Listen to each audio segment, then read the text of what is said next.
your aqidah is messed up. And this is a refutation of many of the groups of today. Hamza Yusuf, I heard him say this myself. He says to study aqidah is a disease. To study aqidah is a disease. He's talking about the Salaf, he's Ahl Sunnah Jama'ah. He says to study aqidah, there's a modern group, they emphasize aqidah, and this is a disease of the heart. Okay?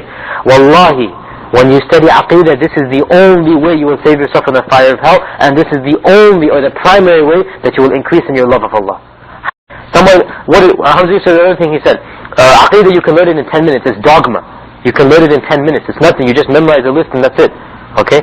That's exactly the word he used, it's dogma. Okay? This is wallahi stupidity. He doesn't know what aqidah is when he says that.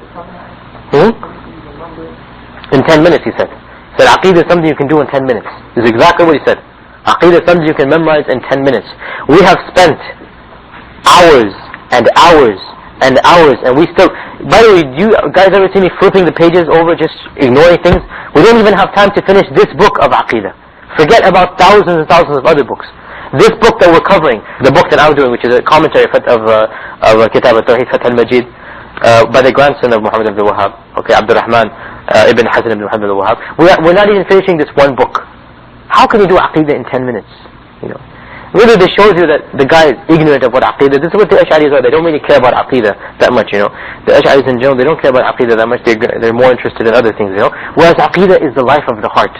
How about the time before Abu Hasan al-Ash'ari? What were the people before him? They couldn't have been Ash'ari, he wasn't alive back then. Okay? They were Salafi, in the sense they followed the Salaf. Okay? They followed the Salaf of the Sahaba, the Tabi'een, and the Tabi'een. These three generations were perfect in their aqidah. They had no difference between amongst them. Abu al-Hasan al-Ash'ari and all of these Mu'tazili, they came after the time of the Sahaba, and some of them existed at the later generations of the Sahaba, but none of the Sahaba were of that group. The Qadariyah, for example,